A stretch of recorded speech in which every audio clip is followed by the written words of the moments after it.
5 বছরে কেউ জন্য কোনো খারাপ করিনি, এটা আপনারা দেখতে পেয়েছেন। যদি আমরা আপনাদের সবাইকে আহ্বান করি, একটা আইল্যান্ড আছে, ওই আইল্যান্ডে একটা এফসিন আইল্যান্ড একটা শুরু করে দিয়েছিলাম, কিন্তু ওরা কোনো ঠিকভাবে করতে পারেননি। এখন ওরা যে পেট্রোল পন্ডির লোকে ওরাও এই এলাকার একটা পেট্রোল পন্ডি ওরা গেছে গা আর একটা পানিতে। ওখানে যারা 2018 থেকে যারা বিজেপি করছেন ওরা কিন্তু সুযোগ পাইছে না। কে পাইছে? আবার তীব্রমোটর থেকে একটা পেট্রোল পন্ডি নেতা গেছে, শ্রী অনন্ত দেববর্মা, উনি আবার চান্স পেয়েছে সামনে 5 বছর এই এলাকার সুযোগ করার জন্য। কিন্তু এই এলাকা থেকে যারা ত্রিপ্রাসারা আছে বা বাংলারা আছে তারা নিশ্চয়ই চিন্তা করবেন, উনি 5 বছর কিছু করতে পারেননি, সামনে বারে উনি কিছু করতে পারতো না। উনি তো হাঁটাহাঁটি করার জন্য অনেক কঠিন, অনেক সময় উনি জুতাই কিনতে পারে না, এরকম অবস্থা। উনি লাস্ট হয়েছে এরকম একটা লোক, এরকম একটা খারাপ একটা চিন্তা ভাবনা নিয়ে উনি কন্টেস্ট করেছে বা ওই বিজেপি থেকে টিকিট পেয়েছে। আমরা দেখতে পাই উনি একটা নতুন গাড়ি নিয়ে নিয়েছে।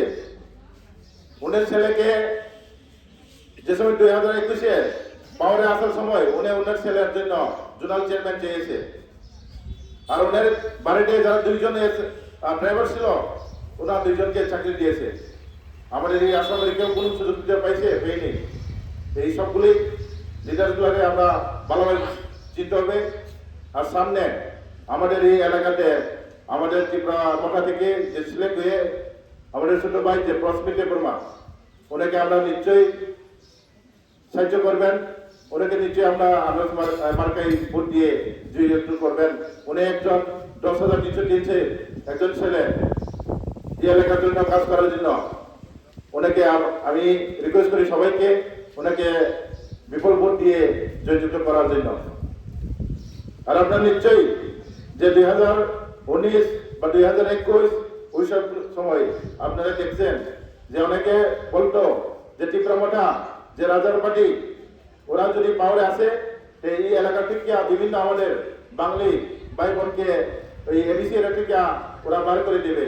কেউ হয়েছে এরকম তো কেউ কোনো সময় হয়নি।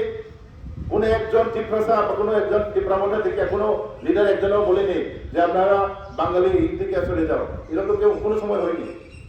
আর এই ত্রিপুরা পাওয়ারে আসার পরে 2021-এ এই একটাই পার্টি ত্রিপুরা যেতে বা এই ভারতে যে যেটার উপরে বিজেপি মিছিল করেনি। কেন? যদি বিজেপি মিছিল করে কেউ না কেউ একজন ঝামেলা করে এলাকাতে শান্তি সম্প্রীতি নষ্ট হয়, এই কারণে আমাদের মহারাজা বলছে আপনারা বিজেপি মিছিল করবেন না। এটাই একটা পার্টি।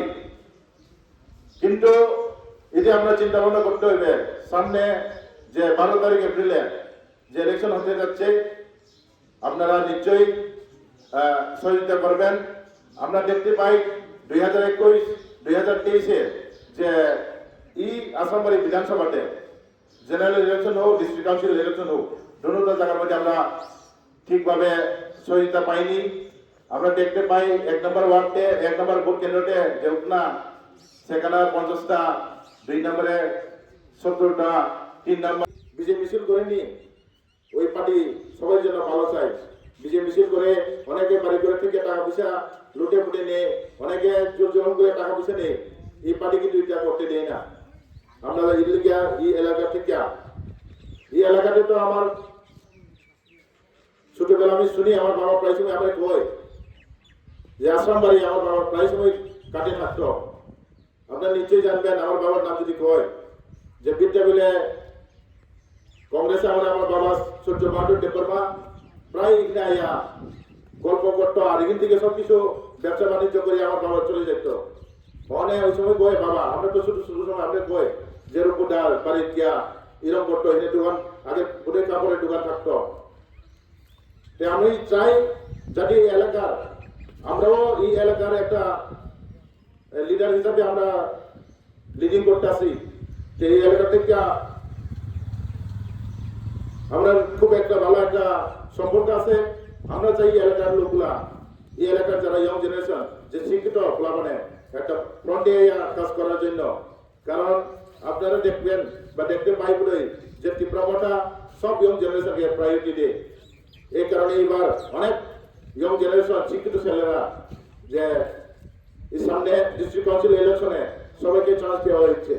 আমরাও চাই এই পঞ্চায়েত এই এলাকা উন্নতির জন্য যাতে এই ইয়ং জেনারেশন থেকে সামনে এগিয়ে আসে।